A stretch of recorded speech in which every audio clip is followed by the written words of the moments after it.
지난주의 말씀에 요나의 돌출 행동을 하나님이 이미 알고 계셨음을 우리는 믿음의 눈으로 보는 기회가 있었습니다. 그러면서도 한편으로 과연 요나는 정말로 하나님의 의도된 손길에 이끌리고 있는 것이 맞을까 하는 의문을 가지게 됩니다. 그런 의문에 대해 그 명확한 흔적이 오늘 말씀 속에 드러나고 있습니다.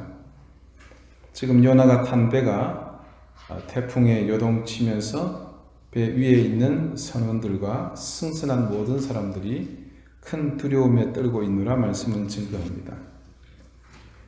실제로 그 속에 들어가 보면 지금 선장과 선원들은 굉장히 혼란스럽습니다. 이유인즉 지금처럼 일기를 예측할 수 있는 과학적인 장비가 그 시대에는 없었습니다. 그런 고대의 뱃사람들은 이 일기의 흐름에 대해 경험으로 누적된 해박한 지식을 가지고 있었습니다. 말인즉 지금 그들이 만나는 이 태풍은 도저히 있을 수 없는 일이라는 말입니다. 분명히 태풍이 없는 시기이기 때문에 항해를 했는데 태풍을 만나니 그들은 혼란스럽습니다. 바다에 대한 두려움이 지금과는 비교도 안 될 만큼 컸던 그 시대에 누가 목숨을 담보로 위험한 항해를 하겠습니까? 사전에 뱃길의 기후에 대한 모든 점검을 마친 후기 때문에 지금 그들이 만난 풍랑은 그들에게는 말로 다 할 수 없는 혼란인 셈이죠. 그럼 이 과정에서 요나에게 임한 하나님의 의도된 손길이라는 것은 과연 무엇이겠습니까? 그 증거는 본문 5절의 후반부에 있습니다. 요나가 배 아래서 깊이 잠이 든지라. 여기서 깊이 잠이 든지라에 해당하는 히브리어는 라담입니다. 깊이 잠든 상황을 표현할 때 씁니다. 바로 이것이 하나님의 의도된 손길에 대한 증거입니다. 창세기 2장 21절이 이렇게 증거합니다. 여호와 하나님이 아담을 깊이 잠들게 하시니 잠들매. 이때에 깊이 잠들게 하시니에 해당하는 히브리어가 타르데마입니다. 이 라담과 타르데마 두 가지는 모두가 깊이 잠들었다는 의미입니다. 그런데 제가 이 타르데마의 어원을 찾아가 보니 놀랍게도 그 어원은 라담이었습니다. 창세기 2장의 이 타르데마와 라담은 같은 의미를 가진 것이죠. 자, 여러분 창세기 2장에서 이 타르데마의 손길은 누구에 의해서 이루어진 것입니까? 하나님이십니다. 하나님이 아담을 왜 깊이 잠들게 하셨습니까? 바로 그 다음이 이렇게 증거합니다. 그가 잠들매 그 갈빗대 하나를 취하고 살로 대신 채우시고. 하나님은 이 잠을 통해서 인류 최초의 정형 외과 수술을 시행하셨습니다. 하와를 만드시기 위해 하나님이 의도적으로 잠들게 하신 것이죠. 즉 타르데마는 하나님의 손길이 그를 매만지는 시간이라는 그런 뜻을 담고 있습니다. 그저 평범한 잠처럼 느끼셨겠지만 하나님은 그 시간에 놀라운 역사를 일구고 계셨던 겁니다. 창세기의 창조의 과정을 보면 저녁이 되고 아침이 되니 이는 두 번째 날이라 세 번째 날이라. 이 창조의 진행은 밤이 지나며 한층 더 가속화되었습니다. 한 밤이 지나고 나면 그 다음 날은 더 구체적이고 세부적인 창조가 이루어집니다. 하나님이 만드신 피조물들이 모두가 깊은 잠에 빠져 있을 때 그 창조의 사역을 하나님은 준비하시고 밤이 지나고 날이 밝으면 새롭고 더 고차원적인 창조 사역을 완성하셨습니다. 2000년 전 이맘때 기드론 골짜기에 한 특별한 밤을 우리는 기억합니다. 그 밤 주님을 못 받기 위해 혈안이 되어 있는 사람들과 주님의 뒤를 따르던 극소수를 제외하고는 모두가 깊은 잠에 빠졌습니다. 그리고 그 밤에 인류의 역사를 완전히 뒤바꿀 사건이 예루살렘 경내에서 일어납니다. 그 밤에 시작된 고통은 모두가 잠든 동안에도 지속되었고 그 고통이 정점에 이를 때 날은 밝았으며 그 고통을 온전히 다 몸으로 받아내셨던 우리 주님은 골고다의 언덕길로 짐승처럼 끌려가셨습니다. 그 아침에 햇빛이 찬란하게 빛날 때 우리 주님은 십자가에 달린 채 높이 못 박히셨습니다. 그러나 놀라운 밤은 그것으로 그치지 않았습니다. 그렇게 주님이 십자가에서 돌아가시고 숨이 끊어진 그 주님을 니고데모의 무덤에 안장합니다. 그리고 만 하루가 지나고 하나님은 그 밤에 무덤을 지키던 군병들을 깊이 잠들게 하셨습니다. 그리고 사람 혼자의 힘으로 움직일 수 없는 또한 봉인된 그 무덤의 문을 여셨고 그 무덤 가운데서 이 세상의 역사를 완전히 뒤집어 엎을 놀라운 하나님의 일이 진행되었습니다. 모두가 깊이 잠든 안식 후 첫날 그 아침에 그리고 그분은 부활하셨습니다. 이 놀라운 잠들게 하심, 라담이 지금 배 밑에서 하나님의 뜻을 어기고 도망가고 있는 요나에게도 쓰여지고 있습니다. 요나의 입장에서 보자면 자포자기의 심정으로 잠을 청했을 수도 있습니다. 그러나 그가 그렇게 잠들었다는 표현으로 라담을 썼다는 것은 그가 잠든 상황이 하나님과 밀접한 관계가 있음을 우리에게 암시합니다. 만약 요나가 중간에 잠이 깬다? 그렇다면 요나의 도망자로서의 삶은 끝이 날 겁니다. 인간의 의지로 단행하려고 했던 다시스의 인생이 아니라 신의 의지로 인도받는 니느웨의 인생. 여기서 라담의 용도는 바로 그런 운명이 요나에게 있음을 증거하고 있는 것입니다.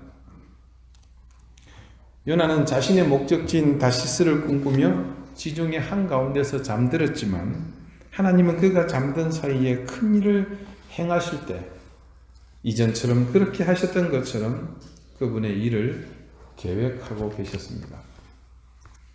주님이 부활하시던 날, 그날 아침까지 모두가 깊이 잠들었던 것처럼 그곳에 단지 요나만 아무것도 모른 채 잠들어 있습니다.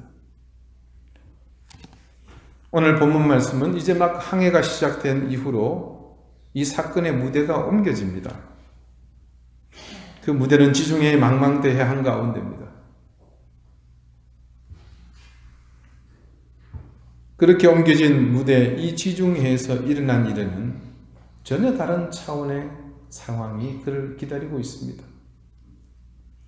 3절까지의 말씀은 요나가 이 문장의 표현상 분명 주어에 해당합니다. 그래서 요나의 관점에서 다시 서행의 배를 타고 배 밑으로 내려가 잠든 것까지를 말씀은 기술합니다. 하지만 4절에서는 전혀 다른 주체가 등장합니다.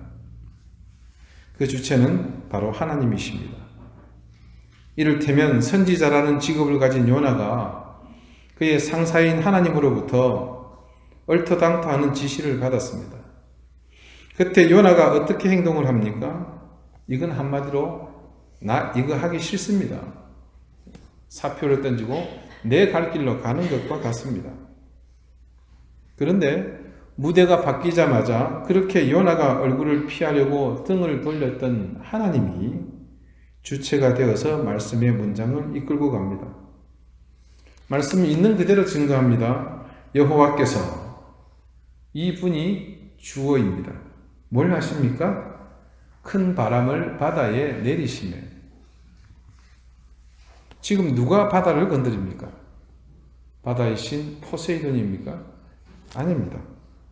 여호와 하나님께서 바다를 움직이십니다. 친히 하나님께서 그 지중해 바다, 특히 요나가 탄 배가 지나가고 있는 그 지역에 지금 태풍을 보내신 겁니다. 자, 여기서요, 하나님이 태풍을 보내셨다는 의미의 이 큰 바람을 내리심에 해당하는 히브리어가 툴입니다. 근데 이 히브리어 툴을 영어 성경들은 각각 다르게 번역을 합니다. 두 가지가 있습니다. 그냥 태풍을 보내셨다, 문자 그대로 sent를 많이 사용합니다.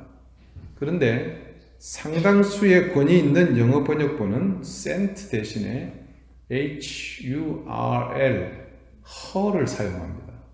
제가 사전을 찾아보니까 그냥 우리가 애들이 쓰는 헐 그건 줄 알았더니 거칠게 던지다, 비난이나 모욕을 퍼붓다 이런 뜻입니다. 툴의 의미를 찾아보니까 이 두 번째 헐과 너무 같은 겁니다. 그렇다면 지금 하나님은 화가 나셔서 이 태풍을 무기로 요나가 타고 있는 다시스행 국제선 배를 내리치고 계신다, 이렇게 봐야 합니다. 만약에 그렇게 해석을 한다면 이 말씀은 성경 전체적인 분위기상 그리 적합한 표현이 아닙니다.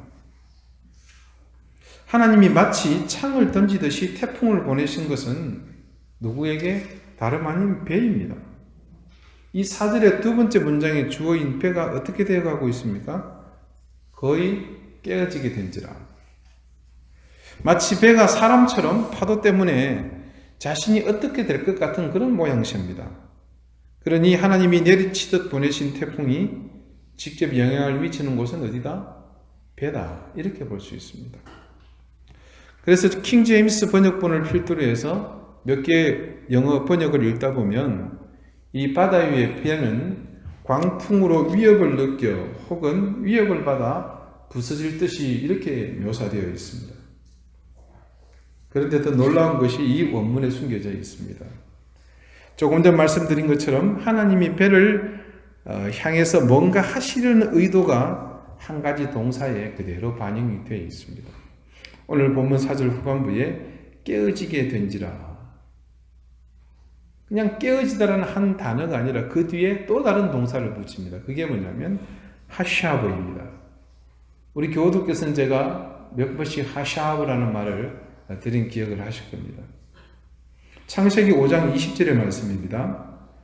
당신들은 나를 해하려 하였으나 하나님은 그것을 선으로 바꾸사 오늘과 같이 많은 백성의 생명을 구원하게 하시려 하셨나니, 여기서 당신들은 요셉의 형들입니다.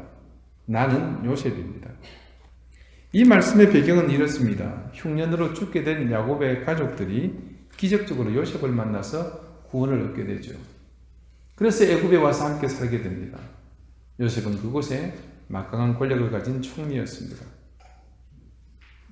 아버지 야곱이 죽고 나서 장례를 치르고 바로 형제들이 요셉을 찾아와 한 이야기가 오늘 50장 20절의 말씀입니다. 이야기인즉 그렇습니다. 이 형들이 요셉을 죽이려 하다가 팔죠. 죽인 것과 매한 가지입니다. 그런데 그 요셉이 살아서 총리가 되었습니다. 자신들은 요셉 덕분에 목숨을 건졌습니다. 이거는 어찌할 수 없는 참 기가 막힌 상황이죠. 자, 이 형들이 요셉을 볼 때 얼마나 껄쩍지근했겠습니까? 그런데 아버지 야곱이 죽었단 말입니다. 효자인 동생이 아버지 생전에는 불효할까봐 자신들에게 해를 가하지 않았지만 이제 아버지가 돌아가셨으니 니들은 끝났다. 누가? 형제들이 스스로 자격지심에 그런 생각을 한 것입니다. 그러나 요셉은 개의치 않았습니다. 자, 형제들이 와서 뭐라고 얘기합니까? 아버지가 유언하기를 내가 죽어도 네 형들을 절대 해하지 말아라. 그렇게 유언했다는 겁니다. 형들의 심정 이해합니다. 그런 형들의 마음을 이 요셉이 알고 있기 때문에 거의 거짓말 같은 아버지가 했다는 이 말을 듣고 그는 울면서 형들에게 말합니다. 그게 오늘의 말씀인 거죠. 창세기 5장 20절. 그 후반부에 구원하게 하시려 하셨나니에서 무엇을 하게 하셨다는 의미의 동사가 바로 이 하샤브입니다. 당신들은 날 죽이려고 그랬지만 하나님께서 일부러 그렇게 하게 하셨다는 겁니다. 그래서 나를 이곳 애굽으로 보내셨고 오늘 모든 가족이 함께 구원받게 하셨다라는 것이죠. 그때 핵심 동사가 이 하샤브입니다. 저는 이 히브리어 단어 중에 이 하샤브를 가장 의미 있고 중요하게 늘 생각합니다. 하나님이 의지를 가지고 의도적으로 그렇게 하신다. 하나님의 계획된 의지, 무언가의 계획된 의도된 의지를 이 하샵으로 표현합니다. 하나님이 일부러 계획하시고 혹은 숙고하신다. 아주 특별한 동사입니다. 지금 지중해 바다 가운데 이 망망대해에 하나님이 내리치듯 보내신 태풍에 배가 반응하고 있는데 이 배가 반응하고 있는 것에 하샵을 사용하고 있다는 겁니다. 배가 의도를 가지고 뭔가를 한다는 말입니다. 즉, 이 배가 지금 예사배가 아니라는 말씀이죠.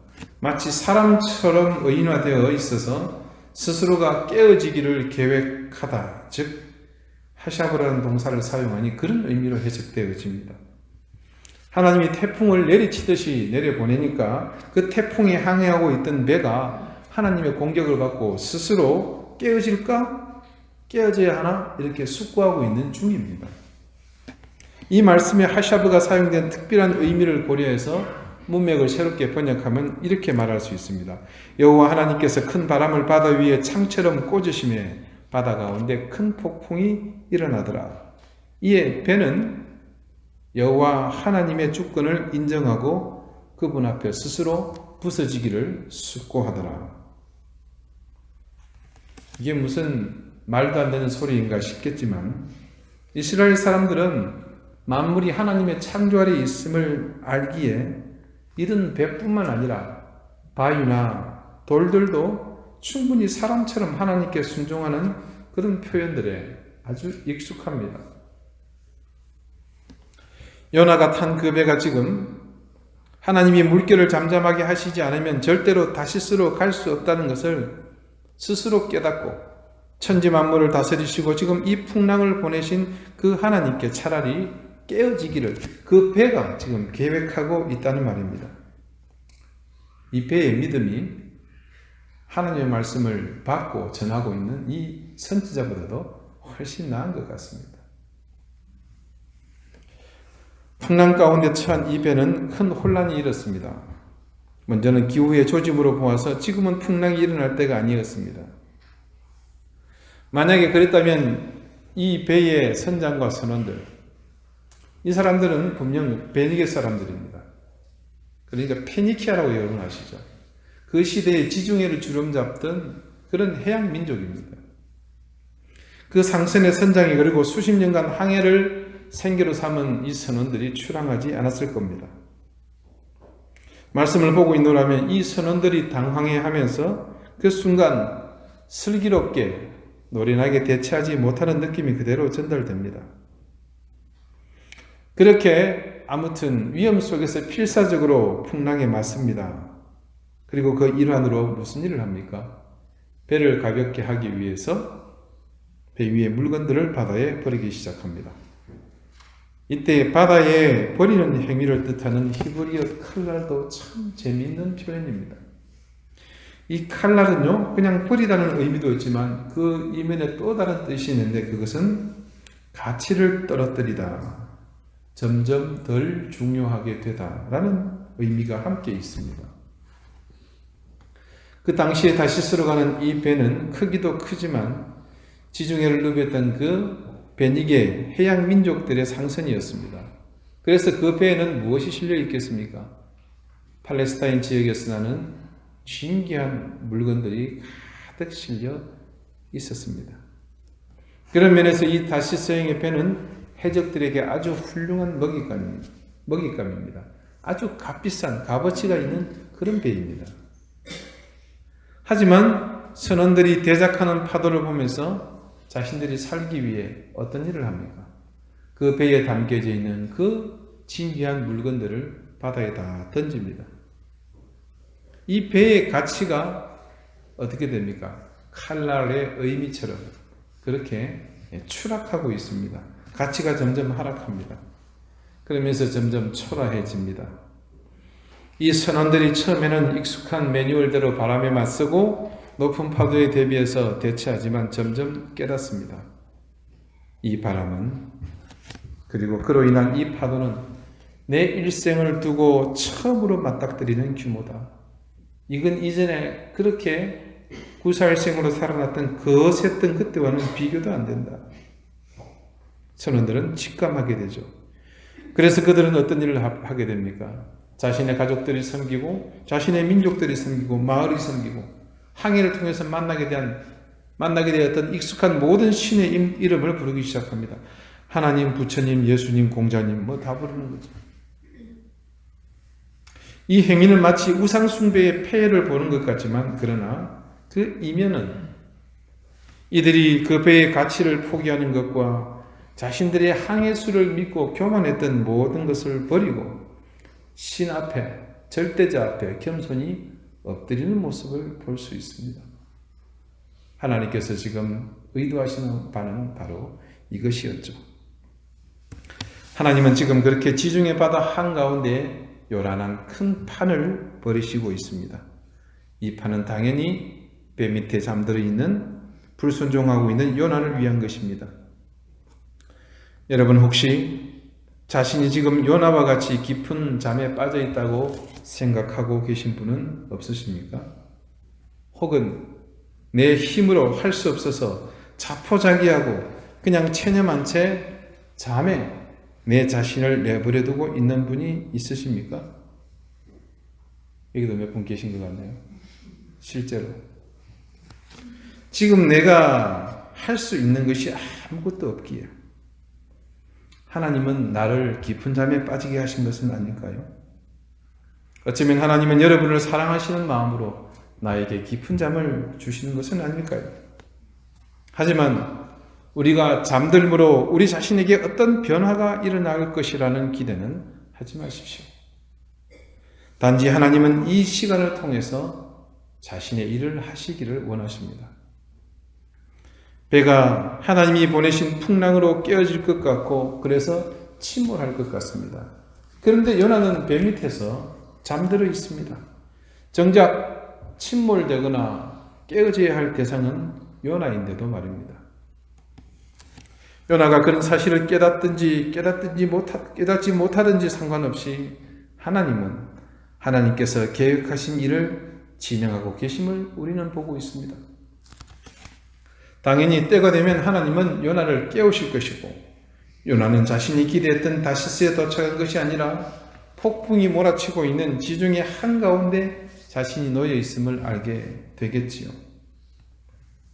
사랑하는 여러분, 전능하신 하나님은 아담이 잠들 때 그렇게 하신 것처럼 우리를 라담으로 이끄십니다. 우리의 의지가 아니라 그분께서 우리를 깊이 잠들게 하실 것입니다. 그리고 그분은 그 깊은 잠에 빠진 우리가 깨닫지도 못할 방법을 통해 우리가 처한 모든 환경과 상황에 대해서 자신의 의지로 하시려 하십니다. 하나님이 우리의 인생 여정에서 잠들게 하심과 의도적으로 이끄시는 것은 우리를 인도하시는 하나님의 아주 특별한 방법이십니다. 우리가 그 하나님의 손길을 깨닫게 될 때는 우리의 인생이 온전히 그분의 손길에 가장 최선의 길로 우리를 인도하실 그분의 의도된 그 은혜의 현장에 우리가 서게 될 것입니다. 여러분 중에 혹시라도 자포자기의 심정으로 영적으로든 육적으로든 깊은 잠에 든 분이 있으십니까?